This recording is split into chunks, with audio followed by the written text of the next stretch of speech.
नमस्कार साथियों, आप सबका पुनः स्वागत है। आज हम लोग डिस्कस करने वाले हैं श्रीमद् भगवद गीता अध्याय 2 श्लोक संख्या 67। इससे पहले हम लोगों ने अध्याय 1 के सभी श्लोक, अध्याय 2 के 66 श्लोकों का अर्थ सरल हिंदी भाषा में दोनों ही चैनल श्रद्धा एस्ट्रो ज्योतिष और सनत वाजपेयी में अपलोड कर दिए हैं। आप में से कोई भी व्यक्ति भगवद गीता को सरल हिंदी भाषा में समझना चाहता है, आप हमारे चैनल में भगवद गीता प्लेलिस्ट सेक्शन में जाएं, जहां आपको सभी श्लोकों का सामान्य हिंदी अर्थ मिल जाएगा। तो आज के श्लोक में भगवान श्री कृष्ण अर्जुन को समझाते हुए क्या कहते हैं,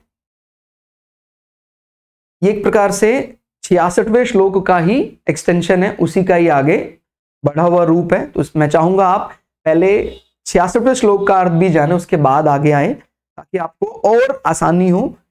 क्योंकि जैसे जल में चलने वाली नाव को वायु हर लेती है, भगवान ने उदाहरण देकर बताया है, वैसे ही विषयों में विचरती हुई इंद्रियों में से मन जिस इंद्रिय के साथ रहता है, वह एक ही इंद्रिय इस अयुक्त पुरुष की बुद्धि को हर लेते हैं। तो ध्यान रखना है, ये जो उदाहरण देकर भगवान ने बताया कि भाई हम जो नाव का उदाहरण भगवान ने दिया, नाव में अलग अलग प्रकार के विषय हैं जिससे नाव चलेगी, और वो और भी कई ऐसी चीजें हैं जिससे नाव विपरीत दिशा में जा सकती है, नाव डूब सकती है। हमारी जो जिसको हम यहां समझ रहे, एक प्रकार का हमारा मझधार, जीवन का मझधार, कि हमें उस नाव की मदद से उस पार जाना है, इस भव सागर से पार जाना है।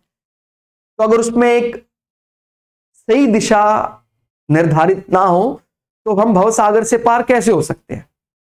देखिए, जो पाल वाली नाव होती हैं जिसमें वो कपड़ा बांधा जाता है, उसमें पवन की दिशा के साथ साथ अगर चला जाए तो नाव बहुत तेजी से आपको, आपका जो डेस्टिनी है, आपका जहां आपको गंतव्य है, वहां तक वो पहुंचा देती है। लेकिन अगर कहीं वो अव्यवस्थित हो जाए, वायु जो हवा उसको उस दिशा तक पहुंचा, अपने गंतव्य तक पहुंचा रही है, वही हवा या वही वायु उस नाव को अपने मार्ग से पीछे भी धकेल सकती है, तो हम गंतव्य तक नहीं पहुंच पाएंगे, हमारे डेस्टिनी तक नहीं पहुंच पाएंगे।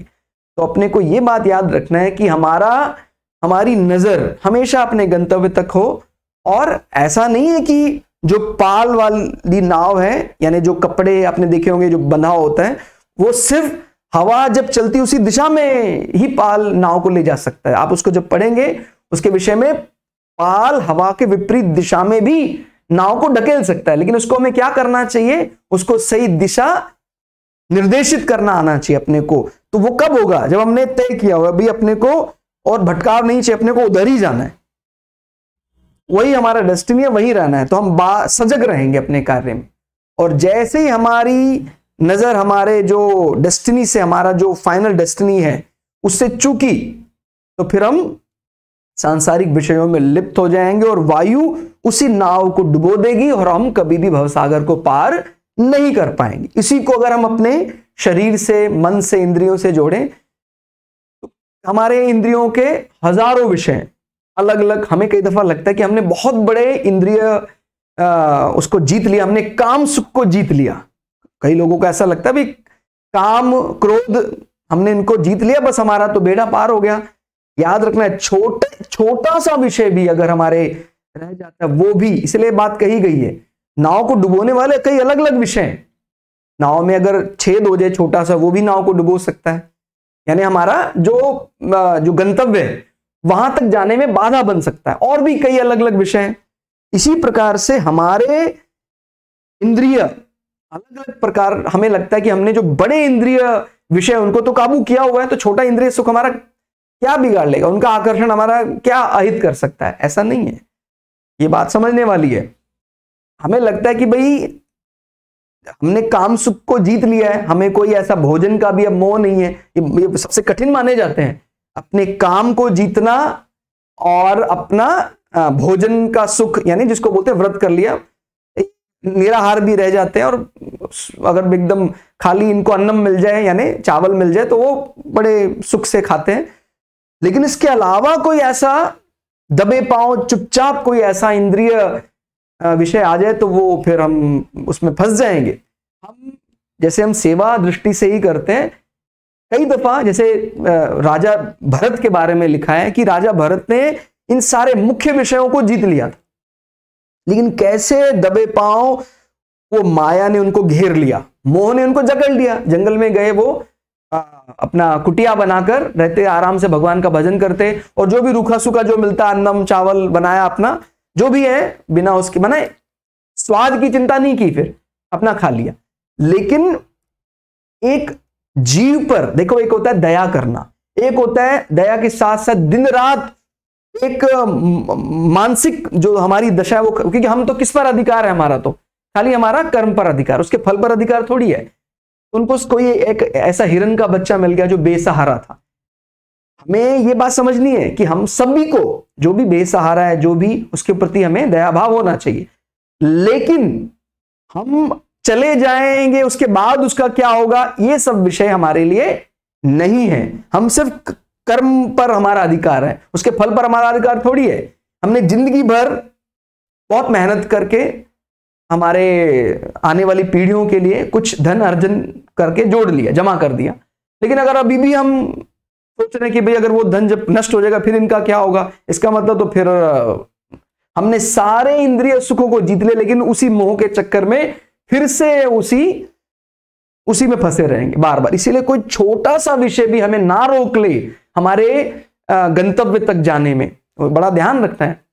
जो वायु नाव को चलाने में इस्तेमाल की जा रही है, जो नाव को तेज चलाने में मदद करती है, जो उसके पाल को तेज हवा से बहुत तेजी से गंतव्य तक पहुंचा सकती थी, उसी वायु को नियंत्रित ना करने के कारण उस वायु ने नाव की दिशा बदल दी या नाव को डुबो दिया। इसी प्रकार से हमारे साथ है। जो मोह या जो भक्ति या जो समर्पण, मोह कोई बुरी चीज नहीं है, लेकिन इस मोह में फिर आगे भय पैदा करना, उसी भय से फिर आगे क्रोध उत्पन्न होना, तो फिर ये जड़ता आ ही जाएगी। फिर तो ध्यान रखना, ये समर्पण ईश्वर के लिए करें। भाई अगर मोह करना ही है तो अपने कर्तव्य से मोह करें, कि मेरा ये कर्तव्य है, अपने कर्तव्य से मुझे बड़ा मोह है। और अगर हमें कर्तव्य से मोह है, फिर हमें गलती की कहीं कोई गुंजाइश नहीं है।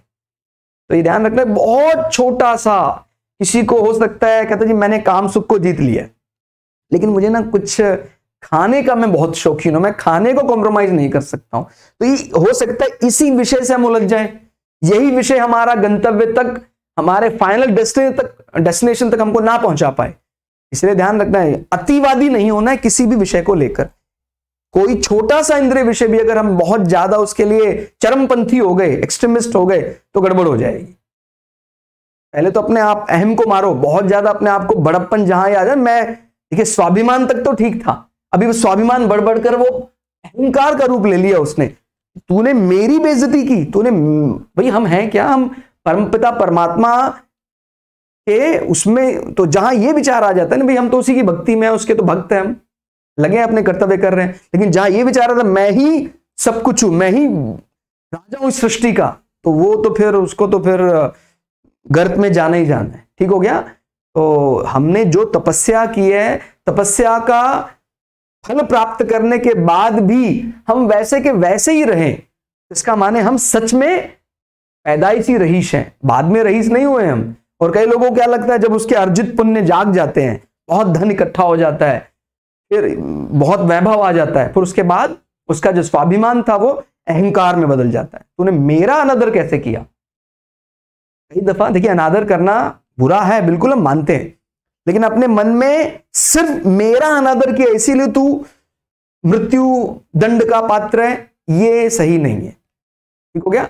गलती से अगर उसने कुछ ऐसा अपराध कर दिया है, उसको क्षमा किया जाए, फिर क्षमा किया जाए, एक बार फिर से प्रयास किया जाए। अगर वो नहीं मान रहा है, भगवत गीता में भी ऐसा ही है। दुर्योधन ने दंड, उसको कब भगवान ने कोशिश की पूरी तरह से कि हम कॉम्प्रोमाइज कर लें, हम एक शांति दूत के रूप में भगवान गए, उसने गलती की, फिर उसको क्षमा किया, फिर गलती की, फिर क्षमा किया। जब सारे रास्ते बंद हो गए तब युद्ध क्षेत्र में आए हैं। तो ऐसे अपने को ध्यान रखना है। और वो युद्ध कोई अपने अहम की तृप्ति के लिए नहीं हो रहा है, ये ध्यान देना है।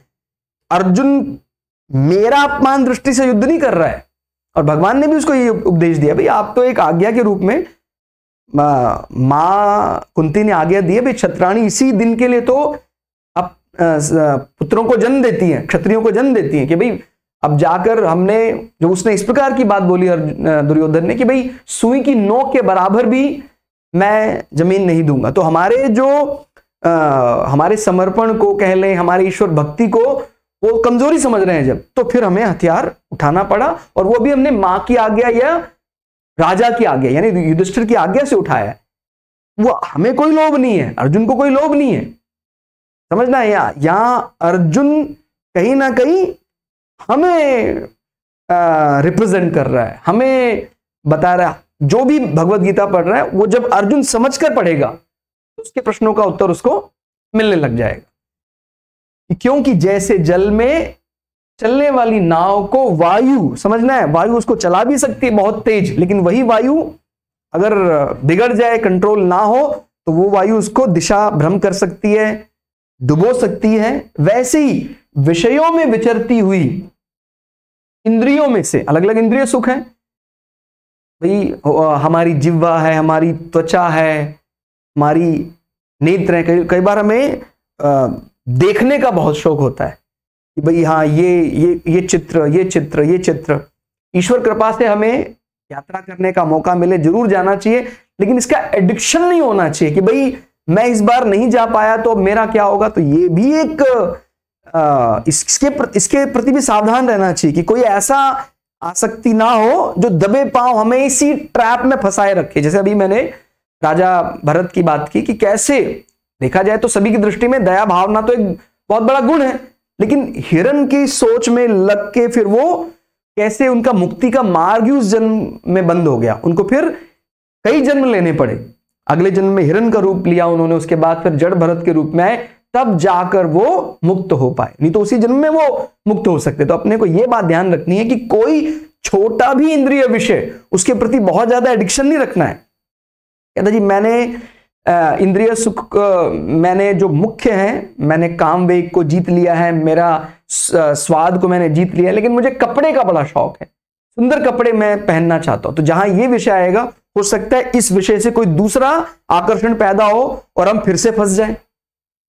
इसलिए हम ये विधाएं चली ना, व्रत रखो, नियम बनाओ, ये इसलिए नहीं कि हमें किसी से नफरत है या किसी को नीचा दिखाने का कारण है।